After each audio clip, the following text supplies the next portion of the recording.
Hello and welcome to the John Ark Show. Today's episode is called Outsmarting Your Crooked Lawyer. Before we begin, I want to encourage you to subscribe to our channel for free. You can also like, comment, and follow us. We're going to have a lot of great celebrity interviews coming up, so make sure to click on that notification bell so you can be updated every time we post a new episode. Also, we ask that you post a link to today's show on all your social media to help get the word out. Now, let's get started. We're hearing a lot of stories about crooked lawyers these days. Now, before people start making jokes about all lawyers being crooked, I want to say that there are actually some good lawyers out there. But the problem is that the bad ones can completely destroy your life if they don't do a good job. People say, why can't lawyers just do what they're supposed to do and help their clients? Well, let's get into that. First of all, most lawyers graduate law schools with a ton of tuition debt. And this creates a tremendous amount of stress for them that causes them to do ridiculous things later on in their careers out of financial desperation.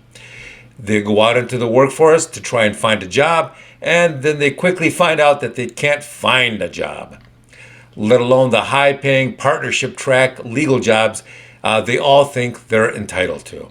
So, if they look really hard and find a job of some sort, then they are under tremendous pressure to generate billable hours for their firm.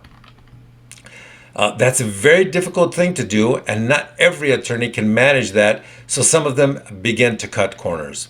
Some of them will underperform. Some of them will do anything possible to settle a case rather than let it drag on for years without anybody getting paid. Some of them will lie to their clients or just stop taking their calls. Some of them will start stealing from their clients. Some of them will start billing clients for work that they never actually did. Some of them will do secret deals with the defendant's attorney that don't represent the best interests of their attorney, of their client rather, who is the plaintiff, the person they brought the suit for. Believe it or not, some will even deliberately lose a case for their client simply because they can't let the case drag on anymore and they can't get the case settled. That's especially the case if they're court-appointed attorneys in a criminal case. What's really amazing is the number of lawyers out there who don't work as lawyers anymore and were never even able to find a job as a lawyer when they graduated law school. Part of the problem is that getting a good job with a good law firm is often a function of what law school you graduated from. If you came out of an Ivy League school, chances are much better that you'll work for a top law firm. But unfortunately, now there are so many terrible second and third tier law schools everywhere, and they have horrific reputations. Because of that, many of the graduates cannot pass the bar exam. Those that do often end up being saddled with the name of a terrible law school on their resume, and nobody wants to hire them when they see that clunky law school on their curriculum vitae. Here's the difficult part. If you graduate law school and you can't find a job as a lawyer and you start applying for non-legal jobs, then the first thing people ask you is, why aren't you working as a lawyer? What are you going to do? Tell them that you didn't pass the bar exam? Or that you went to a clunky law school?